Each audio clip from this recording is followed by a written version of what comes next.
Today we are driving the 2025 Ford Expedition, and because this is a family SUV, I'm here with my YouTube family. We've got Tedward and Topher from Topher Drives and Tedward from Tedward.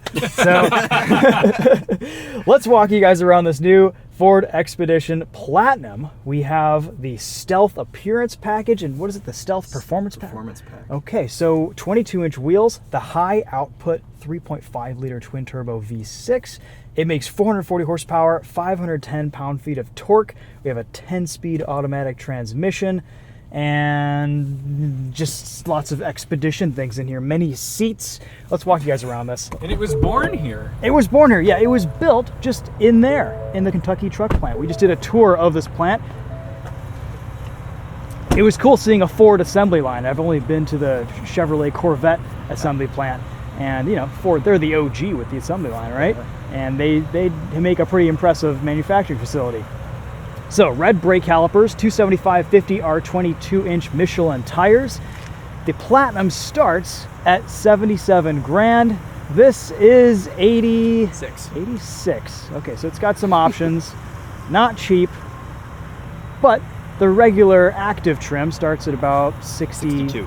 Yeah, so that's pretty reasonable. It's probably what most people will swing for. There's also a King Ranch.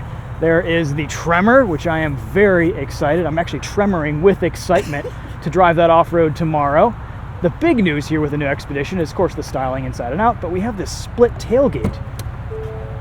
Which actually looks more uniform on a black painted car. It looks on all great. of them, this bit is black, no matter what exterior color you get. We live in an age where the LX gets rid of the split tailgate and the Expedition gains it, so very nice. You can use this for many different things. We actually saw them assembling this on the line, just using a hammer to put everything out. I love a good hammer shot on an assembly line. We'll insert that B-roll right here. It's under here. We've got some more storage probably. Oh, no, but you can put this up and make it a seat. It can be a table, I think. I think it like latches into things. Because it's like the old Honda CR-V. That's right. It's very useful. That's pretty cool. Oops. Maybe this. Make sure that doesn't rattle. There you go. Nope. Nope. Does that go into that little slot? Maybe it goes in there. I mean, it just Well, there you go. That should be fine. We've got controls here to fold down our third row. Look at that. You can only do one seat at a time. Oh, there you go. You just press and it'll do it on its own. Oh, it's unhappy with. That's okay. It kind of hit. Good though. That's because I moved my seat. One side, yeah, one side seat is a little bit farther back. So Nice to know it doesn't just burn out its motor though. We like That's that. right, It's yeah. smart. We've got 120 volt, 400 watt max power back here for what have you, USB-C ports. All right, let's check out the third row. See what it looks like back there. You can fold down the backrest right here, or just move everything forward with that press of a button. Pulled all the way back. Plenty of room in the back of this, encroaching upon minivan levels of third row space. And of course, you can get through this pass-through pretty easily. I like how all these seats are pretty much manually operated. Just makes it easier and quicker to use. Egress is a little bit tricky out of there, but we got it done. USB ports right here. We have a B&O sound system, Blue Cruise. And on some of the Platinums, we've seen 24-inch wheels, which we just had on the, what was it, the Suburban RST? Oh, the RST. Yeah, so Ford's got to come out with 24s as well. Yeah. Let's hop inside. Let's show you guys this high output Ecoboost V6.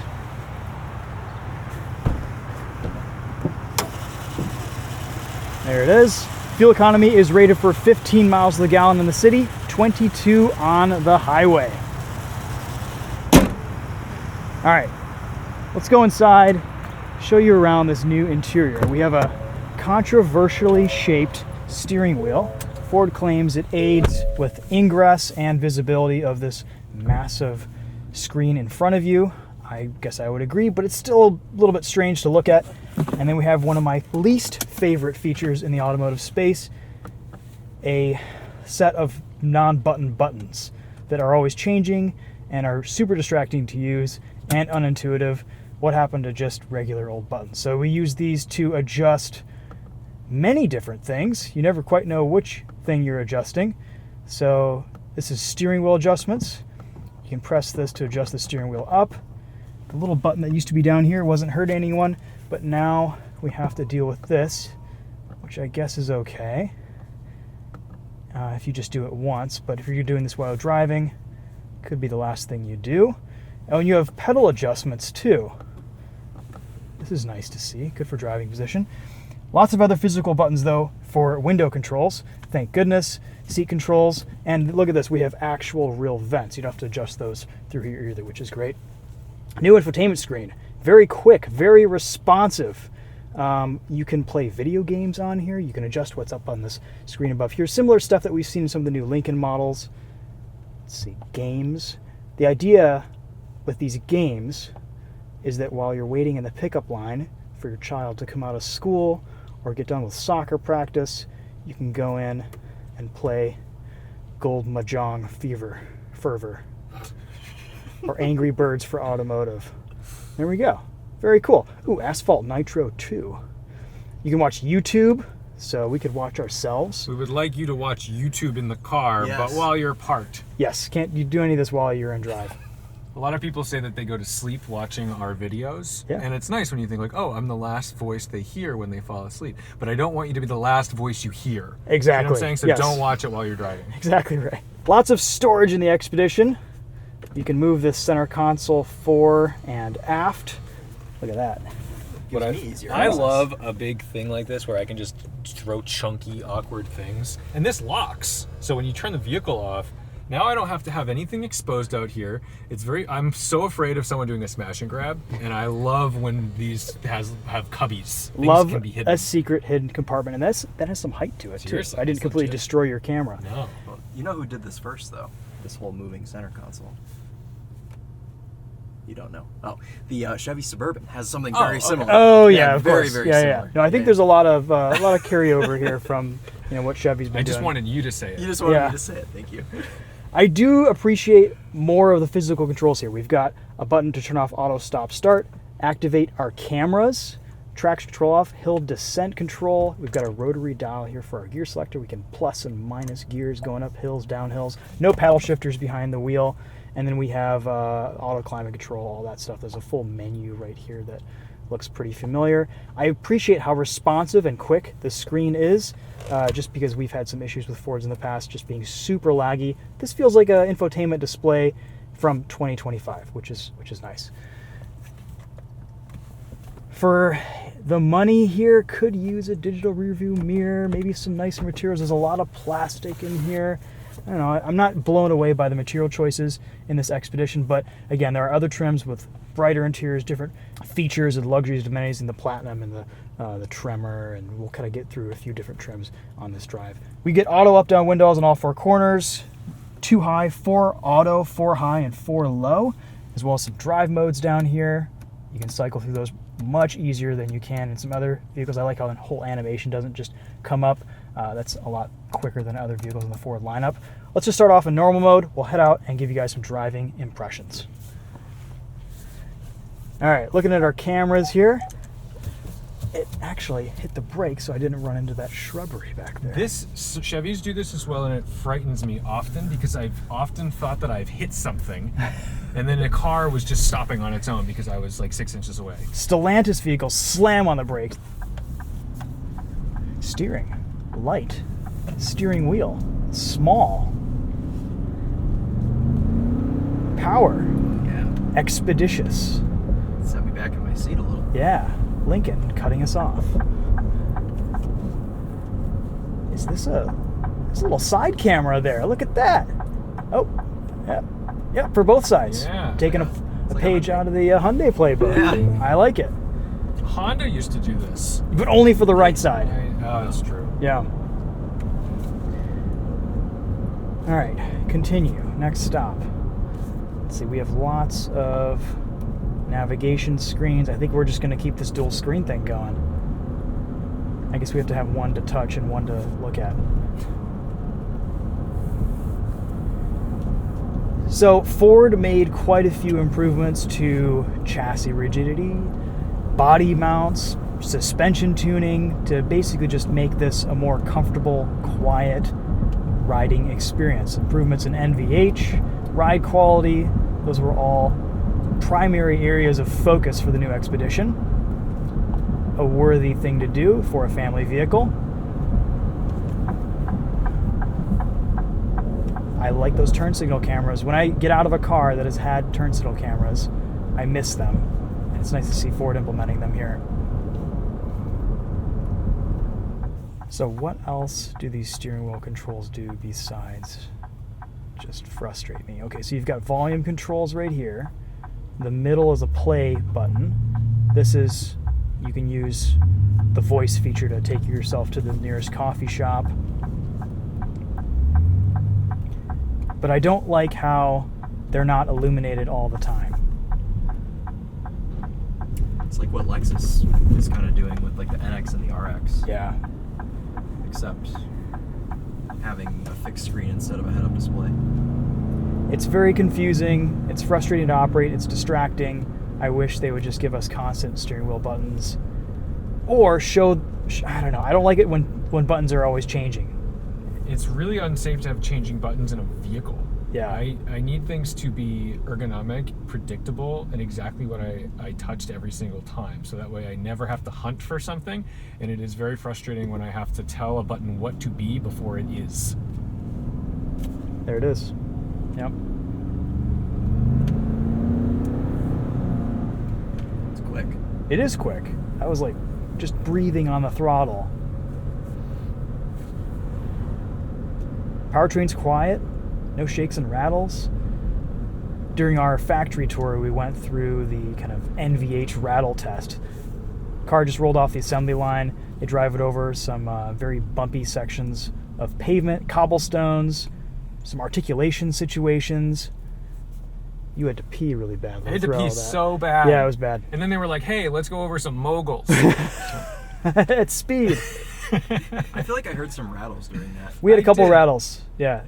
Were you the one that asked what the criteria was? Yes, I was like, well, what's the passing grade? Because there was no equipment in the car. There was nothing that was saying like, oh, I detected a rattle. It's human. It seems to be a human detection system. Right? Sure. Yep. So I was like, well, what is a passing grade? You know, what are we talking about? Because one would assume that, say, like, for a vehicle like this versus a Rolls-Royce Cullinan might have different criteria. What is a passing grade? Mm-hmm. And so he didn't really have an answer for that. Well, it's probably a seat of the pants thing, garnered over thousands and thousands of trips over the bumps. Well, and so you'd hope that whoever's making the decision that your truck has passed is someone who's, you know, scrupulous and detailed and is intolerating any imperfection. Sure. Yeah, a fine-tuned, fine ear.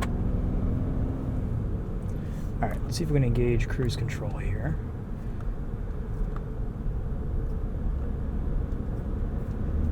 I'm having trouble accurately pressing where I want to press because there's no indentations here on the buttons. It is kind of fun to just kind of do this with them though. But again, even though I'm looking very close to the road, I'm still distracted by not really seeing what's directly in front of me. A lot of steps to change following distance. You can enable or disable lane keeping.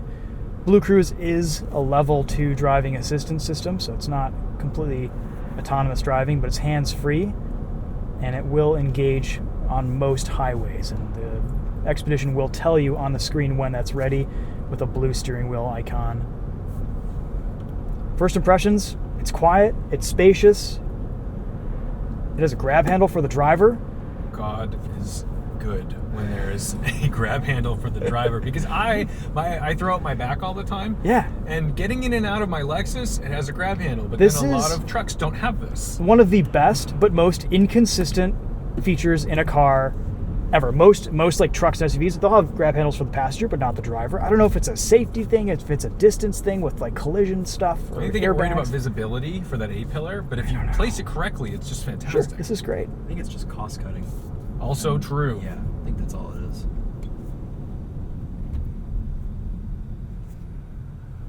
Well, you guys feel like we're in a living room? That's what it's supposed to feel like in here. Oh yeah, big screen TV is the center point of the This living room has 2 TVs. That's right. Yeah, there's a lot of redundancy going on with these screens. I'm glad they didn't do the whole panoramic screen like what Lincoln is doing these days, because it just looks empty and kind of devoid of functionality and features. But this, you can customize, you can change things around, you can see the weather today.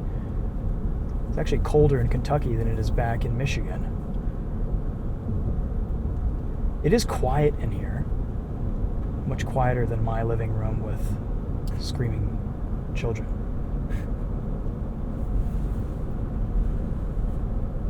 Fuel range, full tank, 459 miles of driving. That's good. Outlast my bladder for sure. Oh, for sure. Now, if there was a head-up display that showed us our steering wheel buttons, that would be mildly better. You just love teasing those buttons. I just like doing this. This is fun. This is nice. There need to be indents, though. I mean, this is just kind of, at this point, it's just poor interior design. It's poor UI. There's a lot of blank space. I'd say like good 30% of the button area isn't even used. And it requires accuracy. So you have to look at the screen to operate anything every time you Get that window down for the dart. Oh yeah. President Nova. Oops. I just saw it in my head. Smells good. Yeah. Race gas. 10-speed is smooth. Finally. Yeah. Now, Ford's been doing a really good job with their 10-speed tuning recently. So every generation of product, the 10-speed's a little bit better. So Yep. I'd expect by now that it's pretty well dialed in. Yep. The thing I've always liked about this class of vehicle, the Expedition, the Suburban, is that they don't feel too massive on the road. Their width is manageable. Their size is manageable. Maybe the Expedition Max would be a little bit more cumbersome to park, back into spaces, maybe take out to the city just because of the extra wheelbase, but this is still an easy vehicle to drive. There's decent visibility here. Nice big mirrors. I don't feel like the other side is, in another zip code from me. Got like a stadium seating setup back here too. I'm sitting way higher up than you guys are. Really? Yeah. Oh yeah, you Oh, can probably I'm almost like see over almost touching Tom. the ceiling.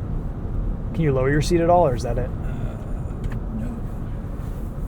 Don't have a height adjust, but I can go back and forth, which is nice. I think the only non-stadium seating SUV is the Aston Martin DBX. Okay. Yeah. It's just those bucket seats. That's really it. Yeah.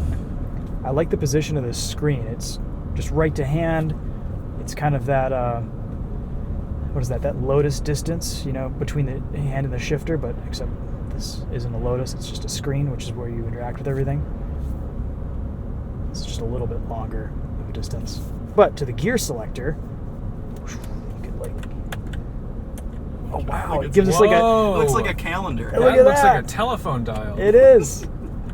I want buttons, I want numbers so that I can select my gear. Gear by number. Look at that. Is this going to remind you of driving the Unimog? Yeah. That's shocking. I, in a million years, would never have predicted that display. That was a surprise, yeah. That's pretty cool. What are you doing on the 10th? About 160. Ooh, it'll hold gears too. Even though we're in drive and we're not in manual mode. What RPM? What are you doing on the 10th? Cruising, sipping fuel.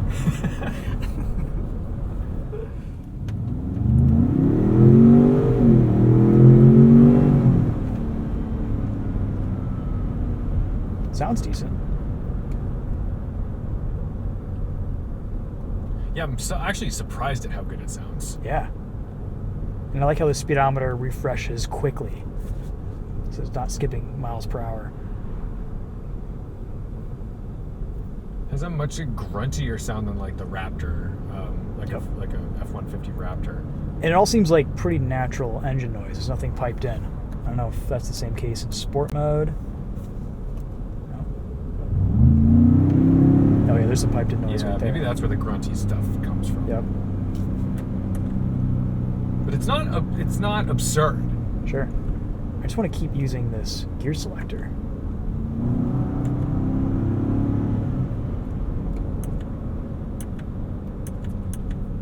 It's a foot longer.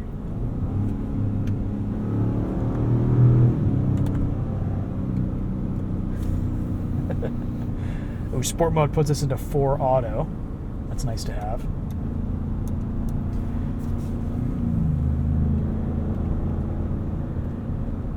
All right, so the Expedition Max is a foot longer in wheelbase. And is that only in rear cargo space? Yeah. So the wheelbase on the regular Expedition is 122.5 and the Max is 131.5. Okay. We are driving this for about 3 hours today, so Lovely S60. I'm going to roll down the window for this. Yeah. Yeah. Love 5 cylinders of fury. a 5-cylinder warble. Seen better days, but It has. hanging in. That's okay. Just like that bumper. That bumper was hanging on.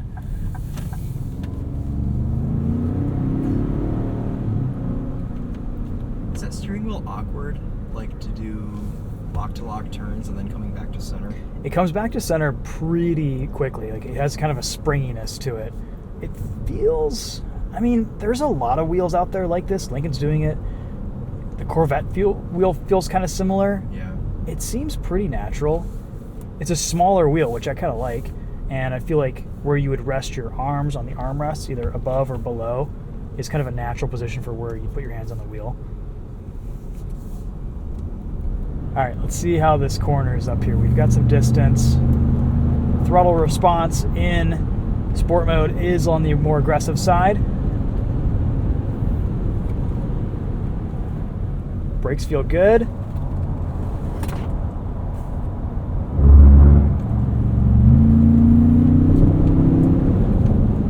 It feels solid, muscular, confidence inspiring. It's hustleable. Yeah, it is. There's a heft to the way this kind of just steamrolls over everything going down the road. Some potholes back there, that's good. Steering weight's up nicely. More potholes. I mean, any 3-row SUV with captain's chairs and a bunch of stuff that could rattle around is going to rattle around a little bit, but this is feeling pretty tight. Still only 452 miles on this Expedition.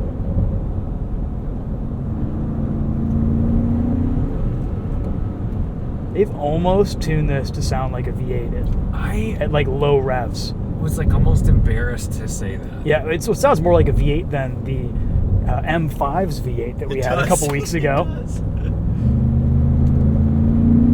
But it's kind of it's that throaty induction noise that Ford has put into their cars since like the Focus ST. It's kind of like the wah.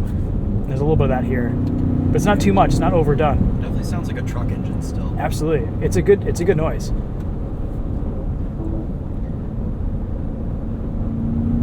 And the power here feels good too. I mean, it's nice and torquey. I like how quickly you can change drive modes now. Let's see how well lane keeping assist works on a back road. So we're locked into the lines. No Blue Cruise right now. When we get on the highway later, we'll give you guys some passenger impressions of what Blue Cruise does and how it operates. It's a pretty narrow section of road. Kentucky's known for not really having a shoulder on its B roads, and this is keeping us pretty well centered. Ford said that when Blue Cruise is active, the car will actually move over a little bit for a semi. If you're getting passed by a semi, if you're passing a semi, wants me to keep my hands on the wheel, and it looks like it's a torque sensing system. So if you're using lane keeping assist, adaptive cruise control outside of Blue Cruise, that might prompt you quite often and be a little bit annoying. I know with my Ranger Raptor, I'm always just having to wiggle on the wheel for it to keep the lane keeping assist system active. So I wish I got Blue Cruise in the Raptor, but this would be nice for long road trips. But really, it's something that you're probably only going to be using on the highway where you can engage it.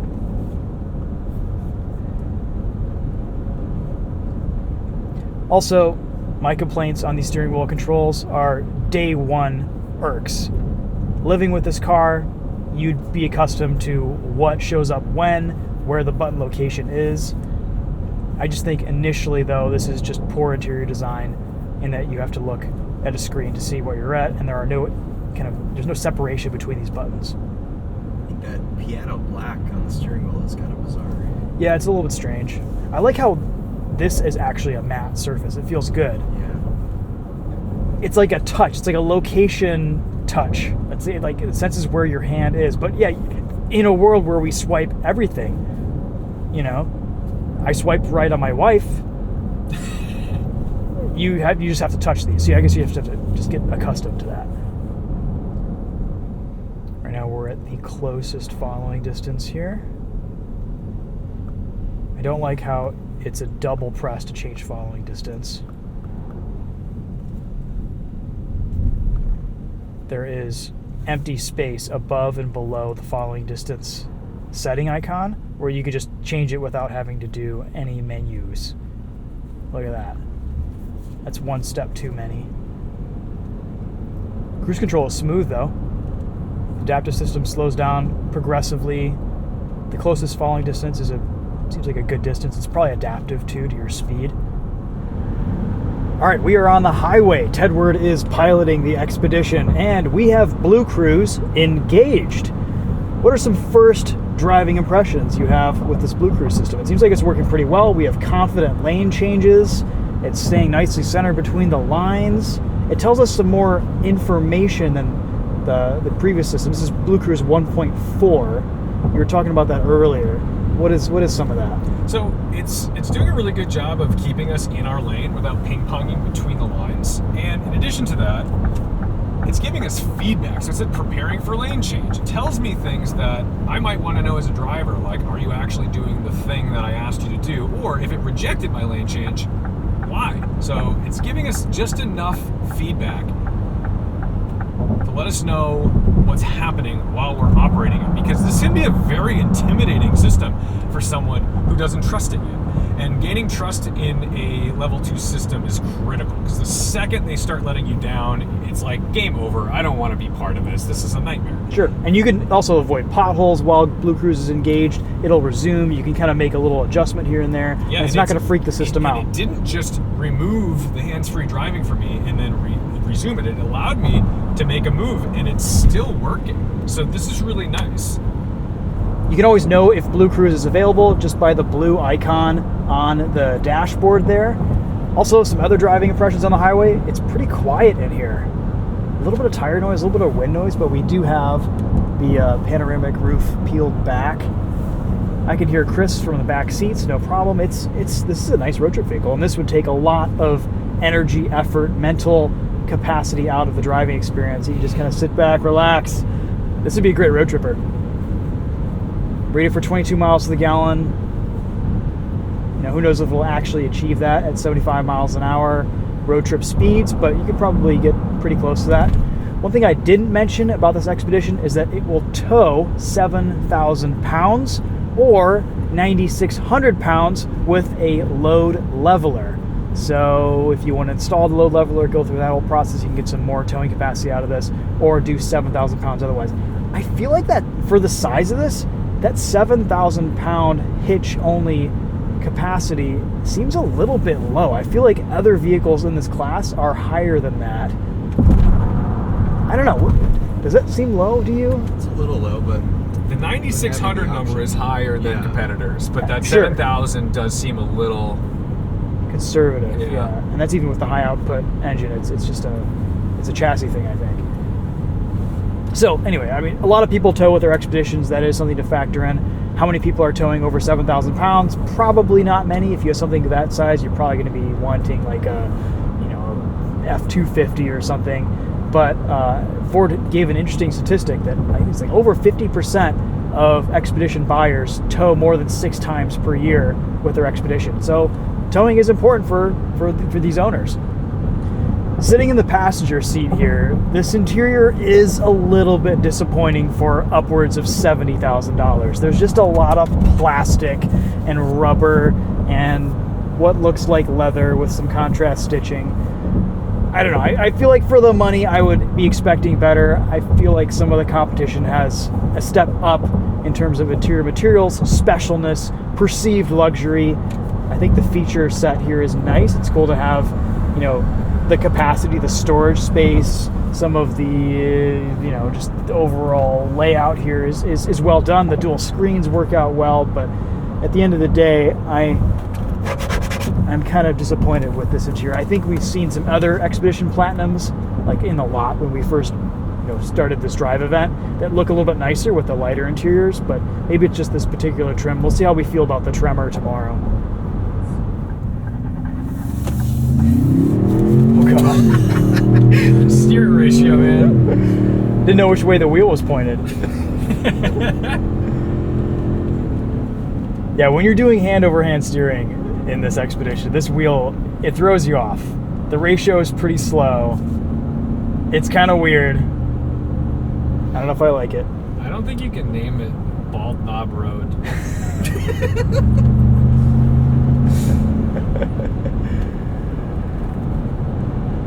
All right, in sport mode, four-wheel drive auto, riding the rumbles.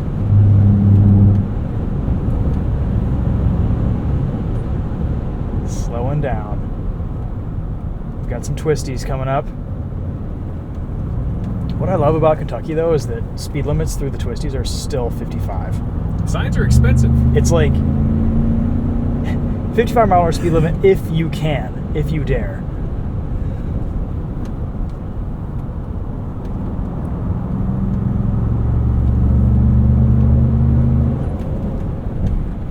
Love the little blow-off valve when you lift off the throttle. It is so subtle. Yeah. It's a little mouse. It's a little mouse squeak. The gearbox knows what to do on a back road. That is quite impressive.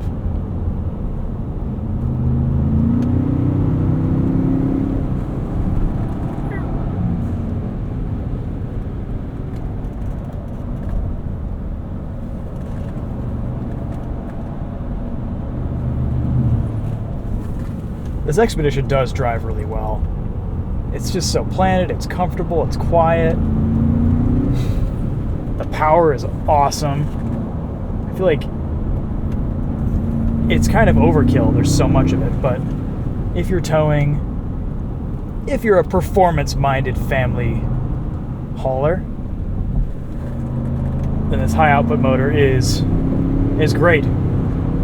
Not that we have anything to compare it to this week, because all the vehicles on this drive event are high output motors.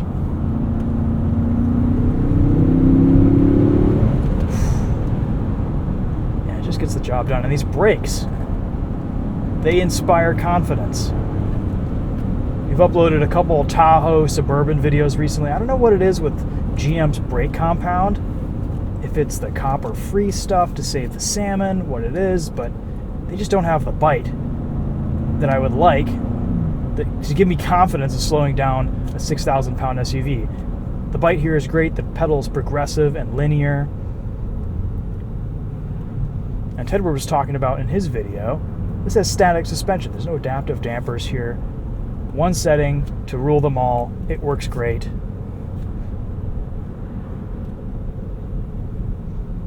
Loving Bald Knob Road. I feel like I've driven on this road before. The name is not easily forgotten. Sounds like a place I'd go.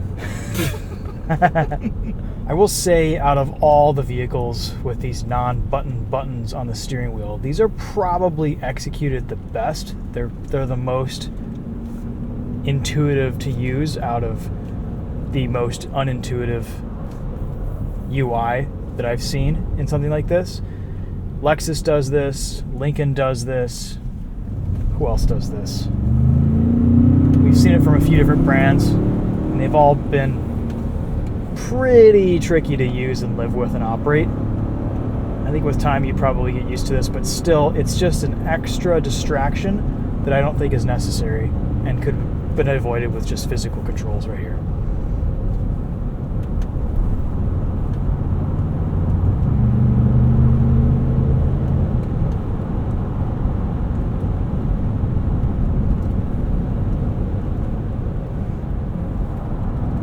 little bit of tire noise from these Michelin primacies, especially around corners.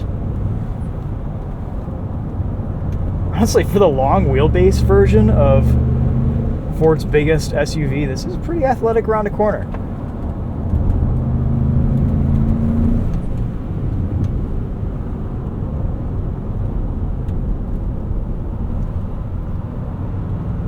Good visibility here too, in all directions.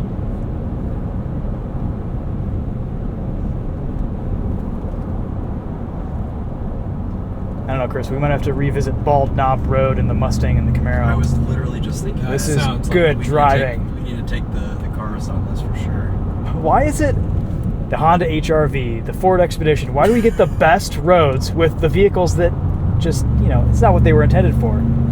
HRV Road was like the best road ever. It was fake. It was like they just landed us on a mountain in Washington, and it was perfect.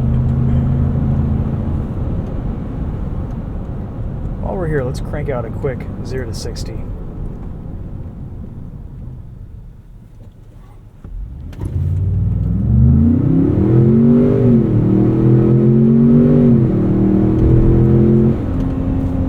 Uphill, not too shabby.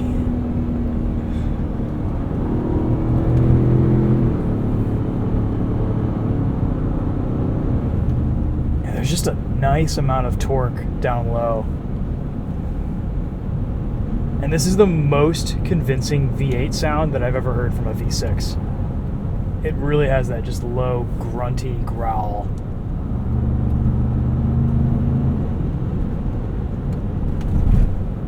Brakes are holding up, no fade.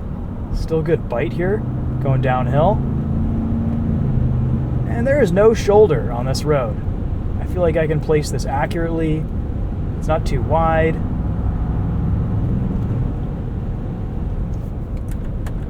Down a couple gears. I think you need to hit it a few more times.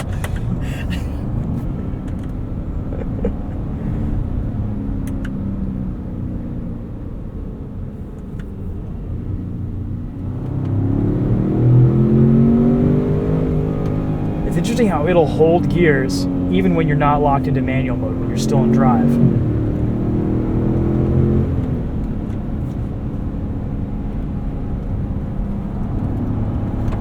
Of course, people probably aren't using this as a canyon carver like we are.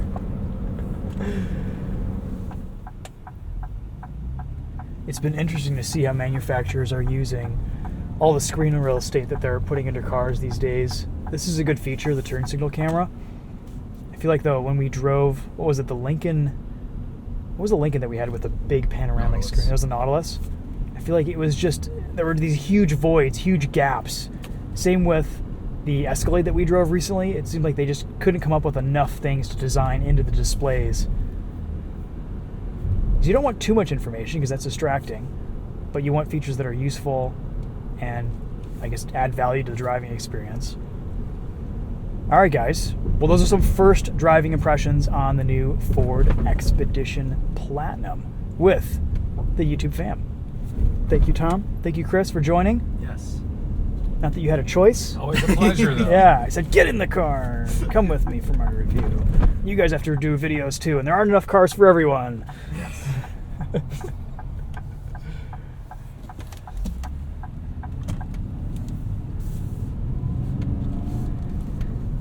Ooh, the buttons are, or the non-button buttons are placed inward enough so that you can kind of roll your hand over the wheel and you're not accidentally pressing things.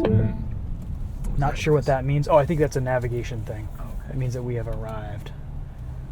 Is this an autocross? Yeah, we have to do the autocross first. Okay, good. Stop, start, engaging there, letting off the brake. Coming on quickly. I like that we get a physical button for our camera access. Let's test out turning radius here. Look at that.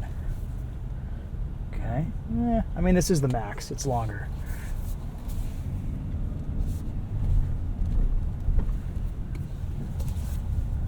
All right. Okay. Final walk around, and then Tom, it's all you. Keys right there. Or Chris, whoever wants it next. You want to go next? stuff? Rock, Sure. paper, scissors, whatever. I'm just gonna do winding rods. Is this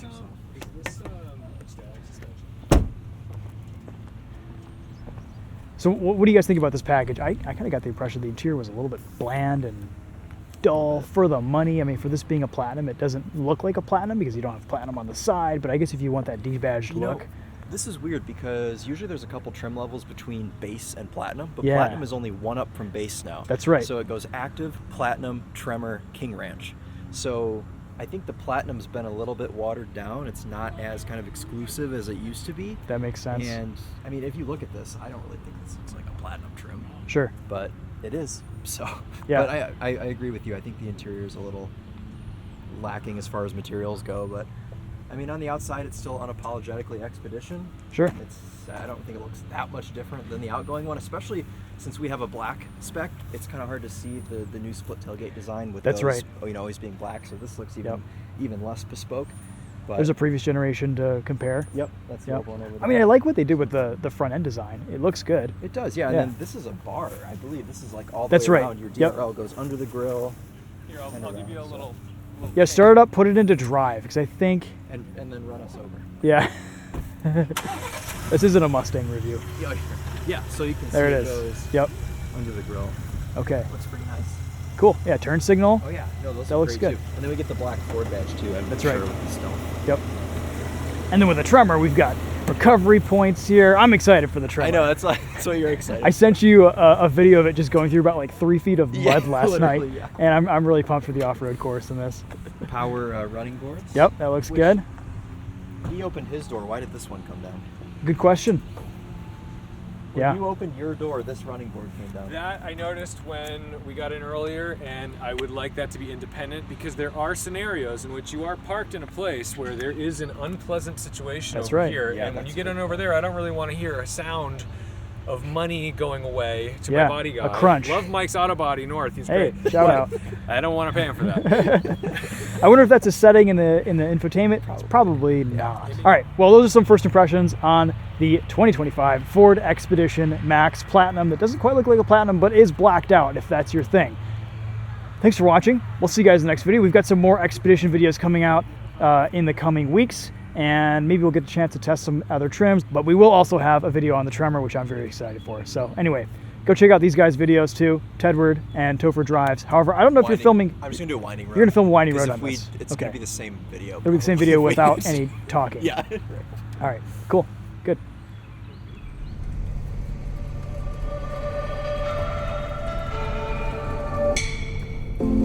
Let's do a sound system test. This song doesn't do this B&O justice, but this sound system absolutely bumps. I think it sounds pretty good. I'm quite impressed. Yeah. The more we drive this new Expedition, the better it gets. Yeah.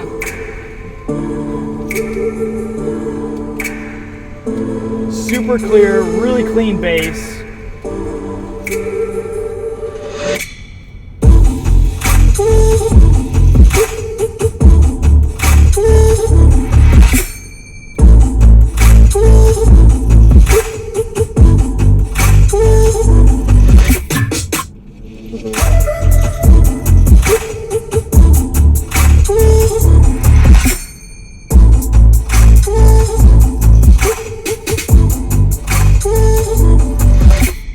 This is by far the best B&O we've ever listened I've to never felt in a Ford. bass. I've never felt bass like this in like a stock Yeah. car. Like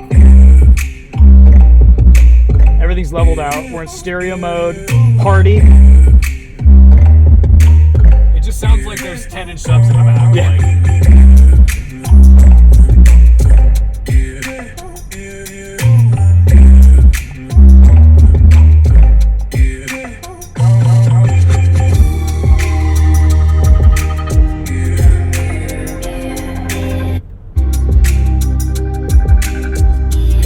Surround is definitely a little bit more muffled.